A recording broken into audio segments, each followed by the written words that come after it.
Good morning friends, welcome to shorthand smart learning. आज की dictation 80 शब्द प्रति मिनट डिक्टेशन, जो कि एक लीगल डिक्टेशन है तथा आने वाले आपके सभी हाई कोर्ट एग्जाम के लिए अति महत्वपूर्ण है।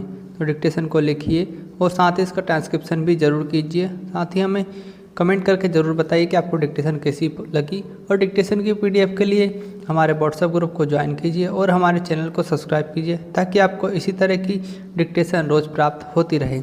डिक्टेशन शुरू होगी 5 सेकंड बाद। स्टार्ट। हम कितनी कोशिश करें, इस निर्णय में कोई विनिश्चय आधार ढूंढना कठिन है, क्योंकि निर्णय का एक भाग दूसरे भाग के प्रतिकूल है, विराम। यदि कोई विशिष्ट कानूनी अधिनियमिति पहले ही चुनौती अधीन है, तो कोई कारण नहीं कि अन्य उसी प्रकार की अधिनियमितियों का, जिन्हें भी चुनौती दी गई है, इस न्यायालय द्वारा क्यों निपटारा नहीं किया जाना चाहिए था, विराम। उपर्युक्त से बिल्कुल अलग, प्रेमचंद गर्ग वाले मामले को ध्यान में रखते हुए, इस प्रकार से इनकार करने की बात का समर्थन करना थोड़ा मुश्किल है, विराम। इसलिए निर्णय को इस सीमा तक कि यह कम से कम 2 संवैधानिक न्यायपीठों के विनिश्चयों के प्रतिकूल है, संभवतः सही विधि नहीं कहा जा सकता है, विराम पैरा। इस बिंदु पर यह देखना आवश्यक है कि 1937 के अधिनियम द्वारा मूल अधिकार का अतिक्रमण किया गया है या नहीं, क्योंकि यह भारत के न्यायालयों में 3 तलाक की विधि के नियम के रूप में प्रवर्तित कराने की इप्सा करता है, विराम पैरा। भारत के संविधान का अनुच्छेद 14, संविधान की प्रस्तावना में उल्लिखित प्रायस्थिति और अवसर की समता का एक पहलू है, विराम। यह अनुच्छेद स्वाभाविक तौर पर स्वयं को 2 भागों में विभाजित करता है, विराम। विधि के समक्ष समता और विधि का समान संरक्षण।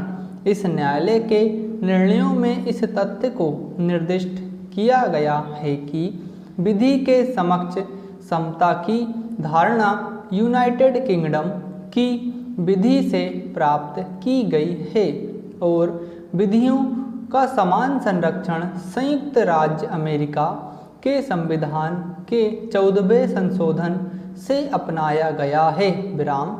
उत्तर प्रदेश राज्य बनाम देवमन उपाध्याय वाले मामले में इस बात को उजागर करने वाले एक निर्णय में न्यायमूर्ति सुब्बा राव ने विसम्मत निर्णय देते हुए यहाँ तक कहा है कि विधि के समक्ष समता एक नकारात्मक धारणा है, जबकि विधि का समान संरक्षण सकारात्मक बात है, विराम। इस न्यायालय के पूर्ण निर्णयों में अनुच्छेद 14 के विभेदकारी पहलू को निर्दिष्ट किया गया और एक नियम प्रतिपादित किया गया, जिसके द्वारा विषयों को वर्गीकृत किया जा सके, विराम। यदि वर्गीकरण अभिष्ट उद्देश्य को ध्यान में रखते हुए बोधगम्य है, तो यह अनुच्छेद 14 के विभेद निवारण पहलू के अधीन पर्याप्त माना जाएगा, विराम।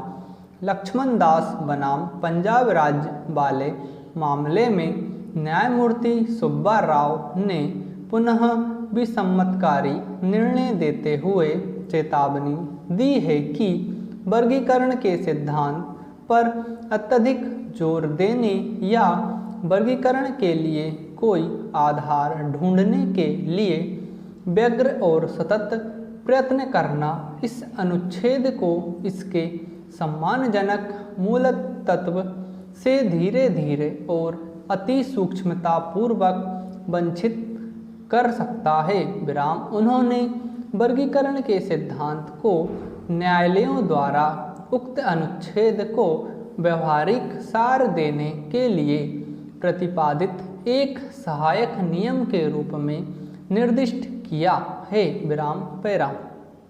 वर्ष 1974 के पूर्व काल में इस न्यायालय के निर्णयों में विधि का शासन या अनुच्छेद 14 के सकारात्मक पहलू को निर्दिष्ट किया गया है, जिसका सहवर्ती पहलु यह है कि यदि कोई कार्रवाई मनमानी होना पाई गई है और इसलिए युक्तियुक्त है, तो यह बात अनुच्छेद 14 में अंतर्विष्ट विधि के समान संरक्षण को नकार देगी और इस आधार पर कार्रवाई को अनदेखा कर दिया जाएगा। विराम समाप्त। दोस्तों, आप लोगों को डिक्टेशन पसंद आई हो तो इसे ज़्यादा से ज़्यादा शेयर करें और हमारे चैनल को सब्सक्राइब करना ना भूलें।